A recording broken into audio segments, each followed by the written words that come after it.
Well, here we are, lighting the candle, a world that works. Every week we get together, we have conversations, no preparation whatsoever. Sometimes it sounds like there's been no preparation, but you Mhm. know what? A little spontaneity every now and then is probably a pretty good thing. And that's our story, and we're sticking with it. So I'm wondering right now, we were just talking before going live and recording. Um, are you inspired or do you need to be? I think that's kind of an interesting thing. Life for me occurs quite different inside of being inspired and an alternative of that not being present. Like we've had these other conversations about love, and whether it's here all the time or if you have to be feeling it and it has to be present for you, or is it mostly available when you talk about it? Is inspiration kind of like that too? Like how many days has it been since you last noticed that you were inspired?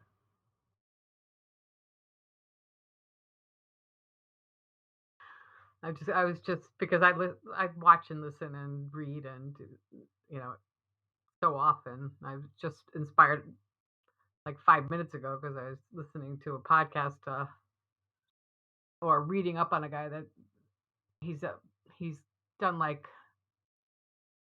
crossed the Antarctic alone, crossed the ocean in a not a sub but a man powered across the Atlantic or something. I forget what, but I mean, and he just climbed every mountain possible. But now he's doing this thing called a 12-hour walk, and I really haven't read up on it. But since I love to walk, I'm thinking, well, I'll have to find out more. So that's to me inspiring, Sounds great. It's probably not your average breed of cat, let's put it that way. right? So let's go back to the dictionary definition from Oxford Languages. Inspired, of extraordinary quality as if arising from some external creative impulse, um, of air or another substance that is breathed in. I've never heard that before. Yeah, to inspire, to inspiration, like inspiration, breath. Yeah. As a different word from respiration, uh, Mhm. and expiration, right? So the context that we normally hear those three, like respiration, typically in my experience has been associated with breathing, um, but not so much inspiration. But you're a health student, so you would know these things. Yeah, I've also referred to it in yoga. Okay. So, yeah, I mean, for more, because I love words that kind of like, mean two things. So the fact that, you inspire, you get like with your breath, you get expanded because your breath expands you. And if you're inspired like on a, idea level or, with work, you also expand or you feel expanded. Right. know? So, yeah. So I love that. Now, is that a conversational thing or something to just know about it? Do you discuss this with your students? Yeah, I'll talk about something like that with my students sometimes, because the whole idea of the body and your whole being really being sort of like a reflection of everything else. So the fact that, you know, when you do something and you're conscious of it, can you then equate it to that emotional level? So can you use the breath as you inhale and you become expanded to think about expanding ideas or expanding yourself in some other way? Interesting.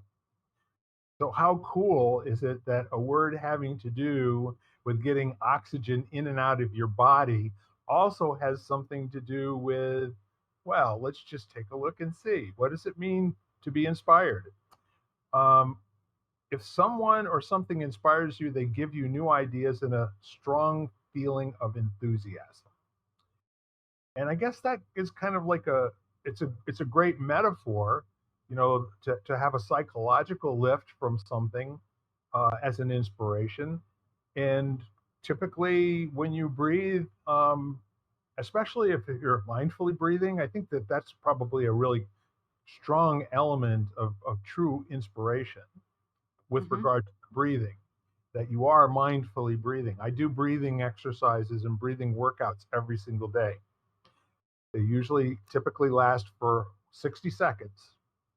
And then I check what my pulse is during that 60 seconds. And that's one of the neat things about having an Apple Watch. There's all these really cool things telling me things about myself. So with that said, going back to the metaphorical inspiration as opposed to the scientific explanation, having to do with something external, possibly giving you a strong feeling of enthusiasm. That's the one that we most likely would land on in terms of having a conversation with somebody from another planet who doesn't know what inspired is. Yeah, I think it's being either in some way, and I want to say uplifted, but sometimes, being with someone who doesn't think the way you do can be very inspiring to make you create other ideas and other thoughts around that. I mean, I was on two different Zooms today with two different people that share a lot of my same beliefs and backgrounds. I was just off with someone on pets, and we have very much on the same page. So it was very inspiring to actually think that I'm not totally nuts and I'm not the only one in the world who feels like I do. Yeah. And then earlier, I was on Zoom with a friend who has a very similar scientific background. So he was an X ray crystallographer for many years. And so we get to sciencely geek out together and got off and felt very inspired because now he does wellness too. So, that can be very inspiring. Kind of interesting. You would think of inspiring, being inspired to inspire as kind of creating more space in the world, where like creating room for possibility, Mm-hmm. as opposed to exploration, which, I mean, just that word, it's like, exploration has to do with a magazine subscription, or it has to do with someone passing away. Or bad food, Yeah, or food, bad foods. food expires like it's done.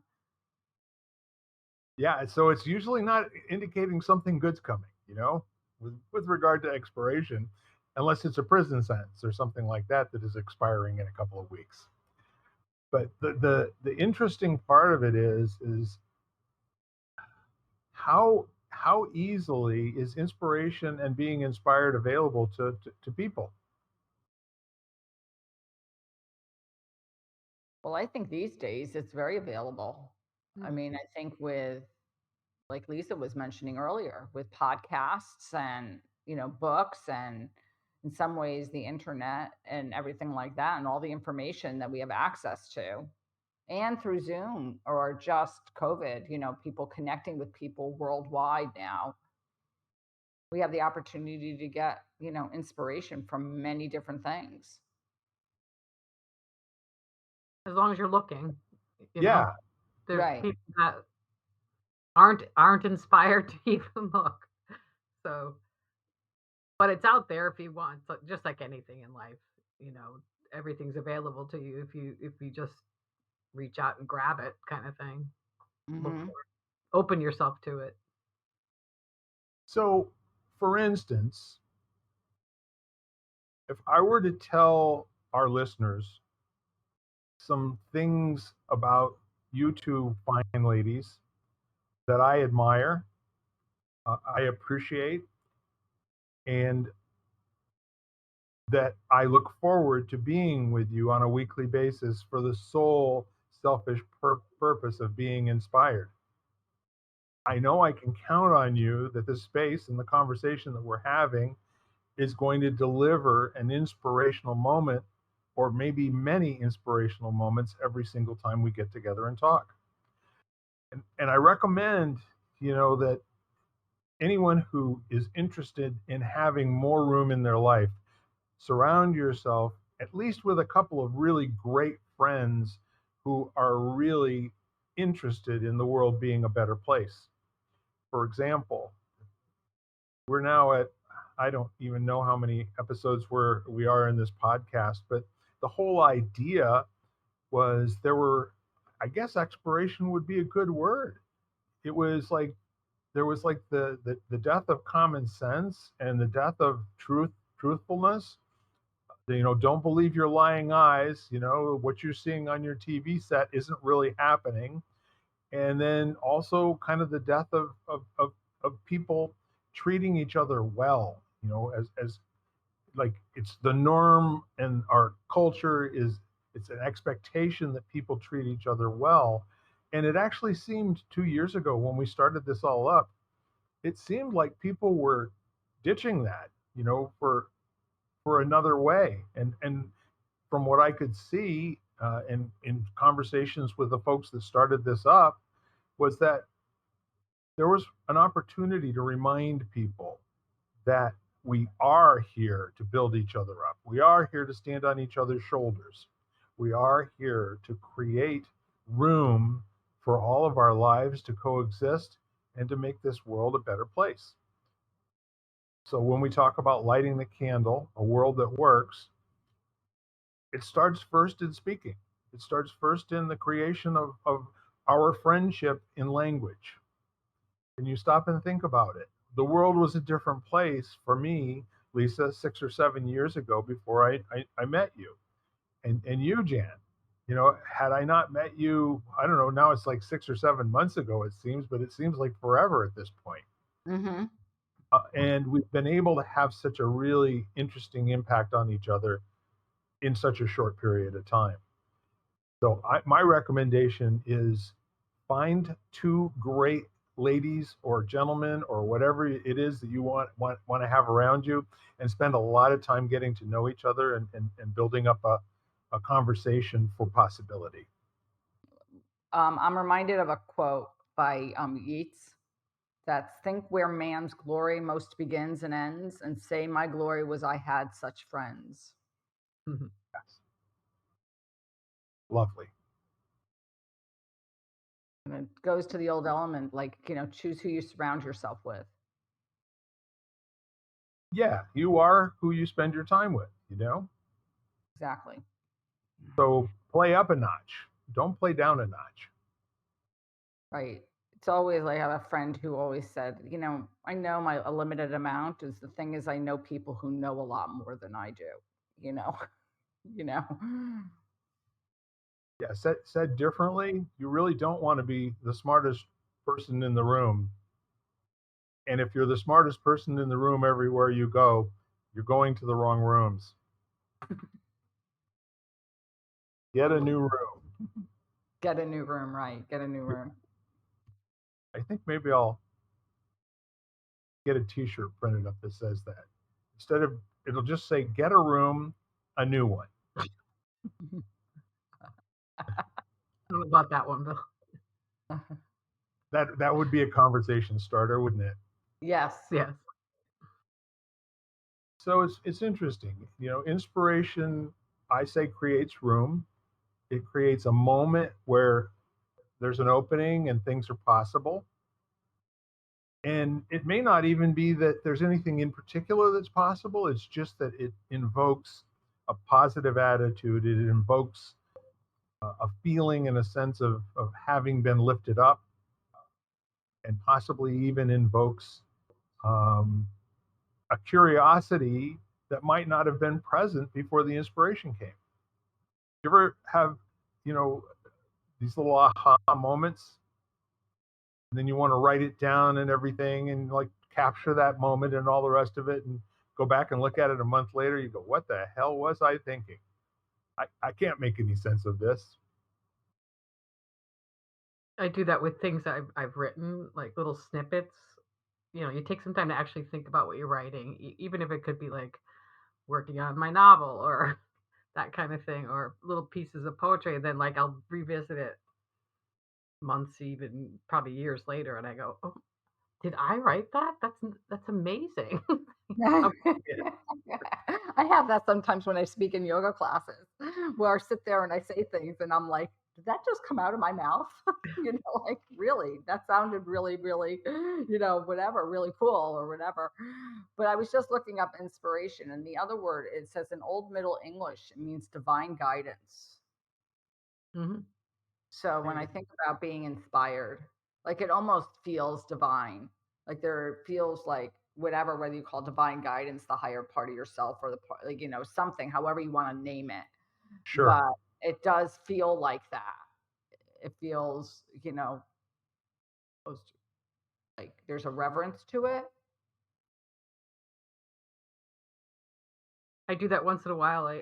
I love, well, I love Rumi, but Hafiz I also like too, who was 100 years Yeah. after. And so every once in a while, I decide to talk to me like divine being or somebody on the other side. So I said, Hafiz, what is love? And all of a sudden, these words came back to me. He goes, "It is the accounting of a soul." And I went, "Oh my god, what does that mean? How did I get that?" Love that. Almost, it's almost like he's defining that you uh, because you love, it's proof that you have a soul. I know. I like that. That's beautiful. And I wrote, that was another, like, I wrote down and look at it again. And I go, because that wouldn't come from me. Hmm. I mean, I know it does ultimately, but I would never phrase things that way. So it was definitely something I count as being a divine inspiration. Right. Well, I find that I also write quite a bit of poetry, and I Hmm. find that when I write poetry, where you get to a place where you're writing and it just kind of flows out, and you're like, there's some sort of divine sort of quality that comes through that I think it's almost like your analytical cognitive brain is not participating Right. in that part. It's beyond that. Yeah, it's beyond the thinking stage, isn't it? Yeah, yeah, very It's much so. at a very visceral, low wiring level where it's invoking the autonomic system and subconscious and all that happening at the same time. It's very interesting. So, all right, the really neat part about all the conversations that we have is what's the word? I will say they're not useful. Okay, and that's not a criticism. I'm saying that there's no utility or there's no handle that you can grab onto and do a practice. Um, you can do the practice, but it's the result of the change inside of you from doing the practice that makes all the difference, not the practice itself, if you will. So, if we were to talk about how we could generate inspiration in people, I love hearing people be kind to each other and compliment each other and build each other up and give each other credit. There's very few people in the world that have all the answers. I'm leaving room in case there might be one or two out there that I haven't met yet. He could have come back a second time, any one of the majors. You know what I mean? Can you imagine walking down the street in Omaha, Nebraska, and meeting Muhammad? Could happen. Yeah, you just don't know. And so, if you're seeking inspiration in your life, like a way of being, and I don't mean like, phonying up and falsifying, but I mean being truthful and in full integrity and standing your ground in the world as someone who not only believes but is causing great things to happen. How does that make you feel? I like the idea of kindness and just like you said, compliments. Because if you think about the reverse, that never does anything. Obviously, that doesn't do any good at all if Right. you want to measure any of that. And so, to me, when do you feel inspired? It's most of the time when you're at least in a, I don't know. I mean, it seems that you have to feel a specific, like, how do you feel? Let me, that's the question. Like, when are you most inspirational? Like, when you feel uplifted or positive, or when you feel negative? And I think both can happen. I think that you can be in a really dark hole, and then all of a sudden you're like, I need to, like, I need to get out of this, kind of thing, and kind of force yourself to, as an impetus to, turn on a podcast that might be inspirational, or listen to some inspirational music, or something, or, something that's going to make you feel, or speak to a friend that can, like that. So I think you can be in a dark hole and still feel inspired. Yeah. Say I have more a about that, because I'm suspicious. You're suspicious. Oh my gosh. Oh no. Maybe I won't say anything. No kidding. No, I mean, I think there's something to be said for that, because I think that we've all gotten to places where or most people, I should be like you, who at some point or another go through something really challenging, or are really stressed about something, and get into a really kind of negative or dark place, and need something that's going to help bring them out. And I think that that's different. I mean, for me, sometimes it's being outside, or watching Tonka, like, all of a sudden, spend time with a baby. I mean, babies are Oh, great, anything that's going to kind of take you out of that kind of mood. Or, like we said, like I just said, read something person that you find inspiring in general. Um, listen to music, do something, I don't know, play music, cook, you know, Lisa, what was your thought, or another thought? right. No, yeah, obviously I believe everything can be a point of inspiration, but especially with what we've been going through, like with with COVID, people have been exposed even within their own being as to things that they were, participating in, and subconsciously doing so. So I mean, that's where I a lot of things have been happening to me where, and then I keep, so it's like a confirmation of things that I ways that I feel, and then like big ahas, like, oh, that is how I feel, or that's what I need to be looking at next, kind of thing. Or how do I find people that are thinking this way too? And I keep falling into either fiction or otherwise books that are about World War II, and it's almost like mind boggling. And I'm currently reading diaries of another Dutch woman who was, they didn't find her diaries till 1986, and then they published them. But um, she was in her 20s and became an inspiration and a writer, and but from a rough beginning. But she was a follower of Jung, and just to hear like some of his from way back when, like, and she refused to hate, and it reminds me of Anne Frank. That same thing. Like, I believe all people are basically good, um, Yes. and she could see the human in everybody, even though everybody around her could not, and she would argue with people about it. But I thought it very surprising, and so to me, it's kind of inspirational to see where humans are going, and how can I help not be a part of the downgrade of human beings. Because Jung said many years ago, um, regarded he regarded isms as the viruses of our day and responsible for greater disasters than any medieval plague. You know what? I don't know what year that was written, but that's a classic truth. I know, and that's what, so it resonates. It inspires me to to find ways to, like, that really feels true to me. That isms are not, there's nothing good about them, and I have to first resolve them within myself too. But to see, it's just like a huge inspiration for me right now. Unless it's an all inclusive ism, there are some where it's not defining a small group of people that separates them from everyone else, but it's the nature of many isms and the nature of people who are trained and get paid to propagate and to increase isms.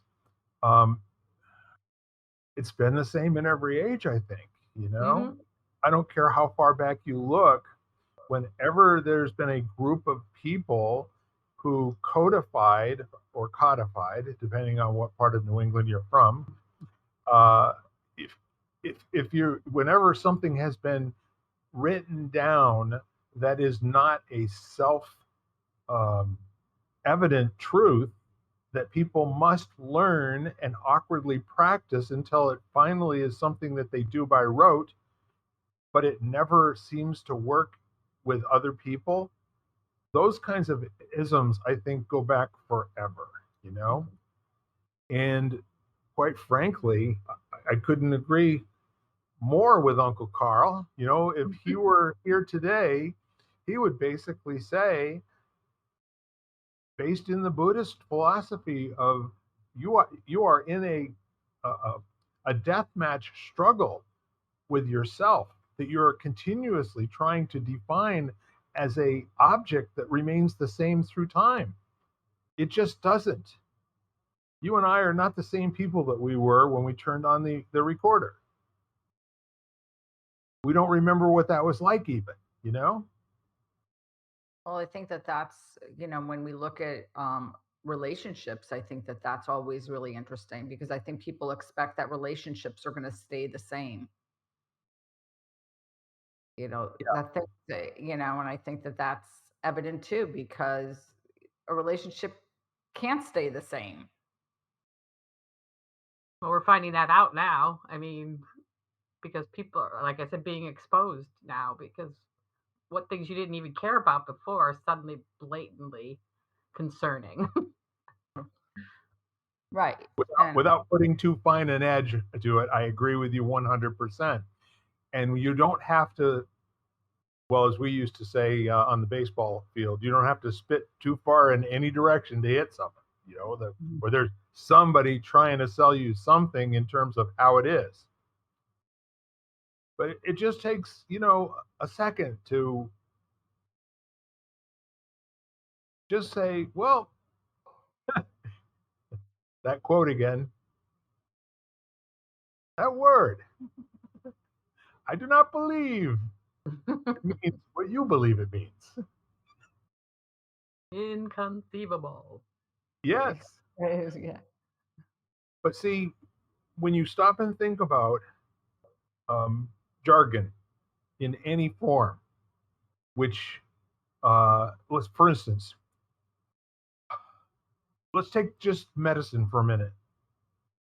There's real importance in being ultra specific in terminology in any type of discipline where there's science involved or where you're looking to stand on a particular definition and move forward. There's no tolerance for all of a sudden a group of people changing all the words to mean something different. Ain't happening, right? We're not all of a sudden going to be telling sick people that you're just a different version of well.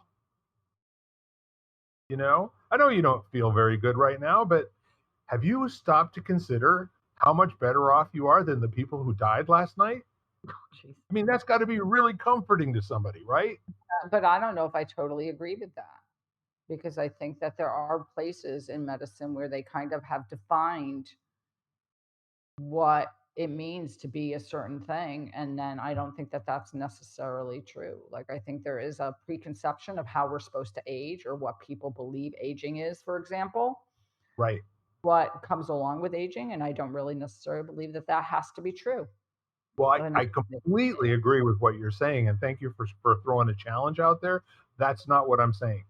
What I'm saying is that if you had a dictionary of medical terms and someone were going about changing the meaning of those individual words, not using those words and evolving them and transforming them as a result of study and doing the work, I completely agree with you on that.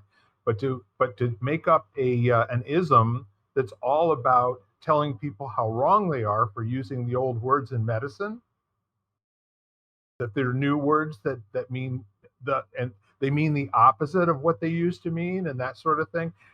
I really think that there should be like bells and whistles going off in people's minds going, I don't think so, Tim. Just as you just said right there, having a little bit of critical thinking going on to challenge, what are you talking about, Bill? Because I think it's really important. And what I got out of what you said, Jan, is it's important to discover how people are at different points where we may not have been able to have language to understand it before. Like, how many people are living past 100 these days? Well, it's not only a question of how are they living, how long, how many people, but how are they living? So what is the quality of that life Yeah, over 100? Yes, you could say there are a lot of people living to very advanced ages, but I don't know necessarily that they have a really good quality of life. right. And so, so I think there's both. So I think people are living longer, but you know, I agree. The miracle of modern medicine is there are generally pills that you can take to add, more days to your life, but they're not necessarily going to add more life to your days. exactly. And that's important that people remember that keeping someone alive past their feeling of usefulness and being able to enjoy being alive, there's an ethical question there, Why are you doing that? Is it profit? I mean, what's that all about? And how do people get to make choices for themselves? And when do they ever, Jan, actually even start to inquire, how are you doing with what we're doing for therapeutics for you? Gosh, I think that I don't think we're, I mean, personally, I don't think we're doing very well at that, or most people aren't very good at it because I think that, well, it depends on the generation, but I think you look at my parents' generation, and thankfully I have them both, but I think, doctors are not questioned. So they tell you to do something and you do what they say, kind of thing. I think that's changing to some extent now. I think people are much more apt to sit there and, at least in the circles I travel, where people are just more apt to say, like, well, why am I doing this again? And what does this mean? And, you know, what's this gonna do for me? Mhm. And things like that, where, a number of years ago, that was just not common. Yeah. There's another interesting corollary, I think, and that is, my, I, thankfully, in the last 10 years, I haven't needed to have a lot of doctoring. Okay, but I went through a couple of really bad periods. One time, I actually got infected with a Coxsackie bee virus, which almost killed me. But I was a moose and strong as an ox, and I lived through it. It took a month of being in the hospital, where they clearly had no clue what they were doing. Okay, first it was, we think you're having a heart attack. Well, no, wait a minute, your EKG and EEG are fine, nothing wrong with that. um, your blood pressure is really high right at the moment. On it went, with you have this, now we'll treat you for 3 or 4 days, and I kept getting worse. Then I wound up being in ICU for about 3 weeks.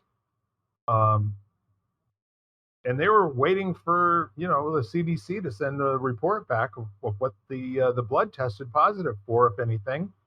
But they really had no idea whatsoever. But they kept giving me stuff. You know, they would ask me Socratic questions, and then they'd give me stuff. Not as a result of doing scientific tests, because they took too long and they cost too much and all that sort of thing, right? So I'm interested. I think you open up a whole domain of inquiry and study and a place to really get inspired. What if we came down to the level of making sure in all of our interactions with people, especially in medicine, that the next thing that we do gives them a shot at a better quality of life than they had when we said hello. I mean, I love that because my attitude is ask questions. You know, ask questions you know, I think that, one is listen to yourself, which think that's the other thing is that we're kind of programmed that we shouldn't, and that, you know, and the health field isn't really good at, I was talking to somebody the other day and she was saying that she just hasn't felt right. I just don't feel right. She never complains. I said, well, did you call the doctor? And she said, well, no, she'll think I'm crazy. And I'm like, who cares? Let her think she's crazy. You're crazy. You never complain. And there's obviously something that's not right for whatever reason. And so, I think to ask questions and in some circumstances, and I think in many circumstances, don't take no. Like, don't give up. Like, if you don't feel it's right, investigate further. Yes. If, you know, if something doesn't make sense to you logically, then listen to that. You I was know, thinking too that like hospice care, it's too bad hospice care can't be applied to people that don't have a dire diagnosis because that's where they're so patient centric, like whatever they can do to make that person's life better. And that to me that and I know there's like that interim field now where there's somebody between the doctor and the patient that's become this new thing to be like your advocate. And I know that's not the word they use, but Right. it's a new interim field now. So I don't know if maybe that could be bumped up, but where it's the care is about the each individual patient, which is a long way off. But Yeah. I mean, I think there's some movements in medicine, like functional medicine and lifestyle medicine, which are moving toward that direction a little bit more because it's much more about lifestyle and about those ideas versus, just, I don't know, more. I don't want to say it's more traditional because they're still MDs, but as opposed to looking to purely one issue and compartmentalizing a person. I think that's the other thing is that, most areas of medicine, things have become so divided that they don't look at the whole person as a person. mm, The cardiologist looks at the heart and the pulmonologist looks at the lungs and the neurologist looks at the nervous system, but nobody meets in the middle, which is really, that old fashioned GP person who basically knew everything about the whole person. Well, yes, and you're describing the perfect arena to beat the crap out of each other with jargon, mhm. each one trying to one up the other one. And when I was in the hospital, I had 11 caregivers with all the different disciplines and everything. And finally, as a result of my not having a successful bowel movement for 18 days, my wife says, we're getting everybody in the room, every last person that has anything to do with my husband's care. And we're going to come up with a plan here, how things are going to go from here on out, because this isn't working, you know? So, I mean, it's a very fundamental thing, for a human being to be able to process food on a routine basis. But if your painkillers are, jamming you up, or if the other things that people are given. So we sat down and we decided we were going to back off on some of the medications and a different tack. And 2 days later, I was at least handled in that particular department. But why would it take 3 weeks almost to get people in the same room at the same time talking to each other while I've got 4 or 5 different doctors prescribing different things, as you said before? Like, this is because of the lung, the fluid buildup in the lungs. This is because of the heart. This is because of the, et cetera, et cetera, et cetera. Well, they're all looking to see if there's an interaction problem, but they're not looking to see what the whole problem is so that we can make a decision together about the best way forward. I don't know why they don't just do that at the beginning, I don't either, and I think that it's a common problem. I think because, and I'm not saying that there don't need to be specialties, because I think having a specialty and being an expert in a specific area Yeah. is amazing. But when you talk about jargon, having been in the science field, every area has its lingo and its Yes. abbreviations and its terms. And I don't know that, that those terms are not necessarily shared by another doctor in another field. And so Sure. it's like people trying to communicate that speak different languages. And then, and so the whole idea of having, I read a wonderful book a number of years ago. It was called The Youngest Science. It was by a gentleman named Lewis Thomas. Um, and he was actually, I think he was, I don't know, he was either the director or the president of Memorial Sloan Kettering at some point. Yeah. And his father was a physician, but an old time physician in Queens, when he talks about Queens, New York being farms, kind of thing and everything. And he said he was a GP and he used to go on house calls, and how he knew everything about, um, his patients. He knew their whole life basically, because he had gone into their homes. So he knew what their home setting was like and all those kinds of things. And he said, one of the big transitions in medicine was when medicine went from being an art to a science. And then all of a sudden it got to be, divided into two divided. It was kind of like it went from being an art and nuancing and knowing, just stuff which you couldn't describe, but you would meet a person and know, like from speaking to them for more than 9 minutes or 8 minutes, Yeah. which is what insurance pays for, which is always mind boggling to me too, is how can they tell anything in that amount of time? It's kind of nonsense, isn't it? Clearly, the motivation of all the participants is to keep the customer satisfied, who is the insurance company. A friend of mine It's said to me the other day, when like she got a denial recently, she called up and she said, "Well, when did you go to medical school and get a medical degree that you can tell me that I can or cannot have this test?" Right.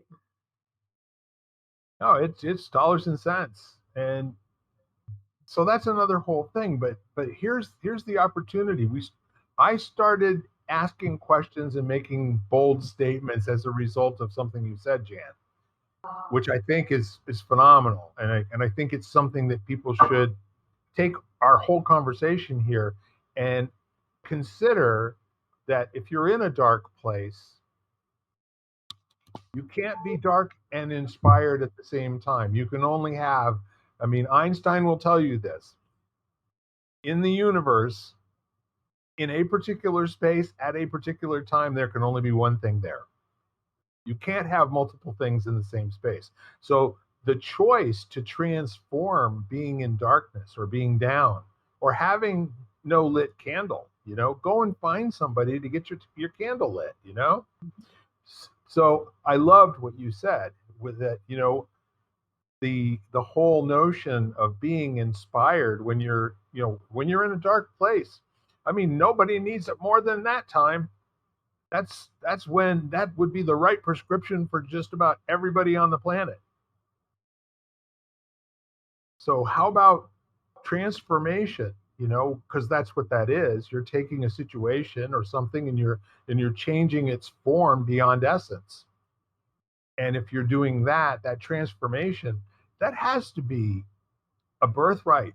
It has to be a birthright of transformation, that you will always have the opportunity to be in a situation where you feel unloved, and then you can transform that immediately into being loved and having the experience of being loved, or being some state that's unacceptable to you, and making a choice to not make it better, but to replace it with something of your own choosing.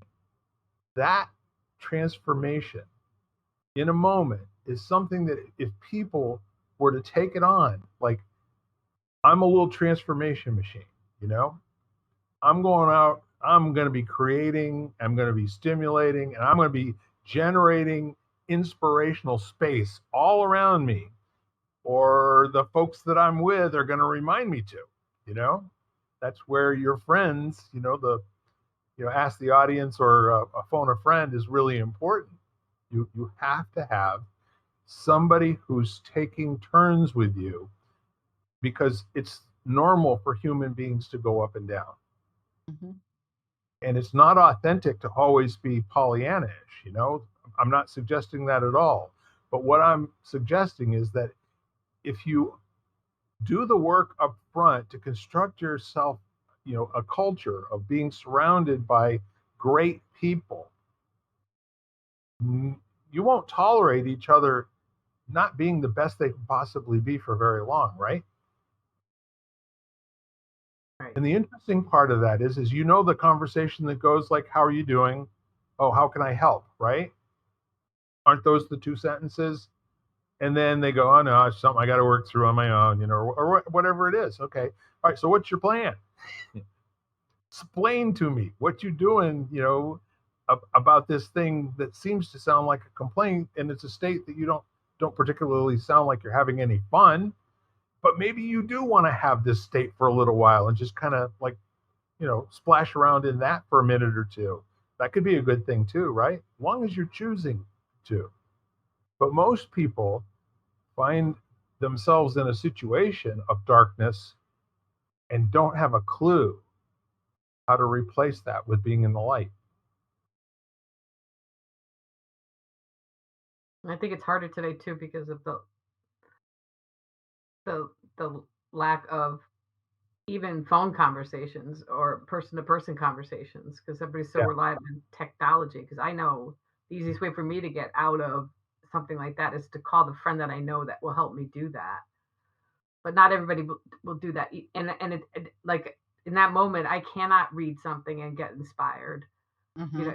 It won't help me. I need Right. I need a human being to hear me and respond. So, and I think that's what's been going on with the COVID situation too, and why everybody's having such difficulty, because people aren't talking to each other. They're texting and technologing each other, but not reaching out as much. Yeah. I mean, the written word, where you've got a paragraph, we were talking about that, the whole nonverbals. It's like, I can't see the rest of your body. You can't see the rest of my body.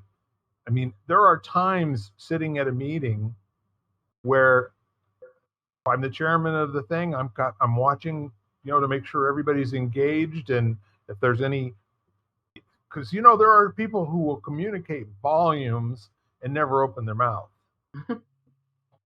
I always call on them. They're the ones who usually help us get off the schneid in terms of, you know, what people are thinking, but nobody has said out loud yet. So the whole idea of a set of circumstances messing with our training to become closer to each other. And man, I thought we were headed in the right direction. The 90s were great. And, we were talking about honoring people's, whatever individuals wanted and how they wanted to behave. And as long as it did no harm, I mean, who really gives a good rap, right? So, along with that, families got further apart, businesses got further apart. I mean, in many cases, couples got further apart, you know? So now what?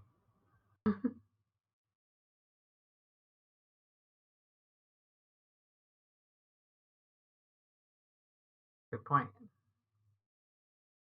So here we are. And if you had a choice as to how to be, why wouldn't you choose being inspired? That could be a perfectly valid experiment for a while. Mhm. You're not going to remember to be inspired all the time. I mean, people put, I don't know if you two ladies do this, but there are people that I know that put sticky notes all around the house. Chin up, breathe. You are good enough. I All used of to these. do I used to do that.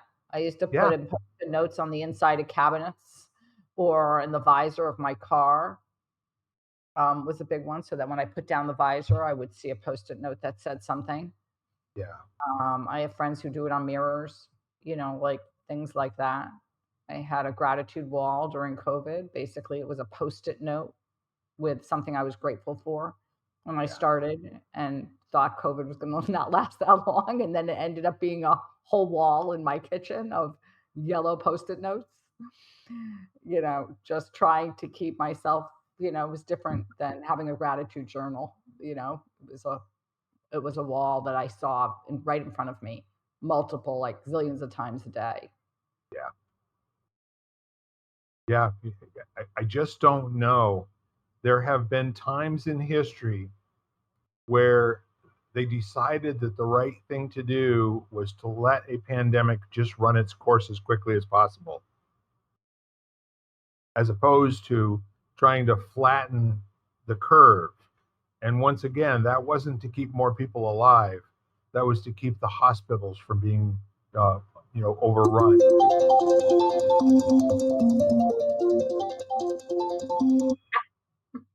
That theme song, I like it. Music is inspiration. Yes. So I'm being summoned by a higher power. Is there, I mean, we could talk about this for hours, no doubt about it, but I'm just wondering, we got two ways we can go. We can wrap up here. We're getting close to an hour. Mhm. Or I can bow out and go take care of my emergency. And you ladies can continue to talk for another 10 minutes or so. And then I don't know how to end it without giving one of you. Well, I'll tell you what. How about final thoughts? And then we'll wish everybody well. And we'll dare our listeners to practice transformational behavior for the next week. What do you think? Well, based on what we just said, I mean, because the other thing about when you feel down is to call somebody, is like beat somebody to the punch and just call any one of your friends, make that call, person to person call, and see how they're doing now. Because there's nothing like somebody asking how you are legitimately that can throw a person into into revealing something that they needed to get off their chest, kind of thing.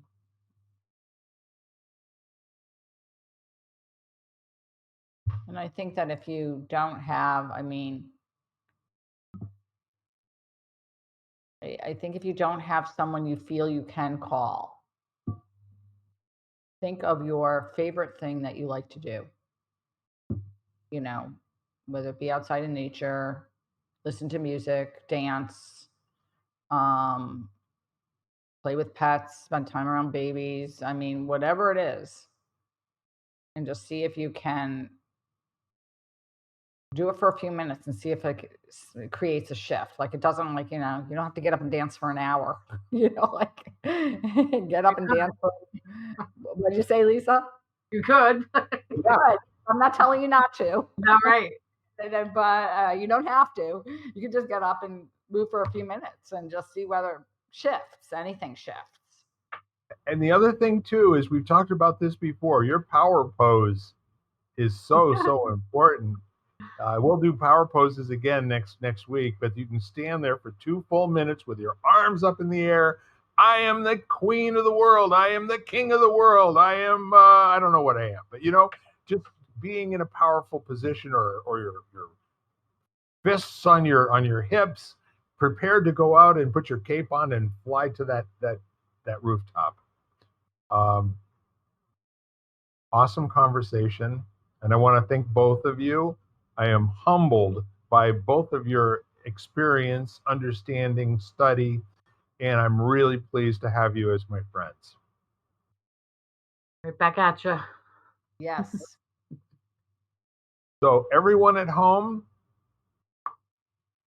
you could get a podcast going. Yeah, that's what that is. Yeah. We are lighting the candle, a world that works, and hopefully our world's working a little better now, and so is yours. Bye-bye for now. Have a good week. Bye-bye. You've been listening to Lighting the Candle, A World That Works, part of the Exvadio Podcast Network. You can catch us each week, as well as the rest of the network, at exvadio.com/podcasts, as well as the Apple Podcasts app, Google Podcasts, Spotify, iHeartRadio, Stitcher, Audible, Amazon Music, and wherever you find podcasts.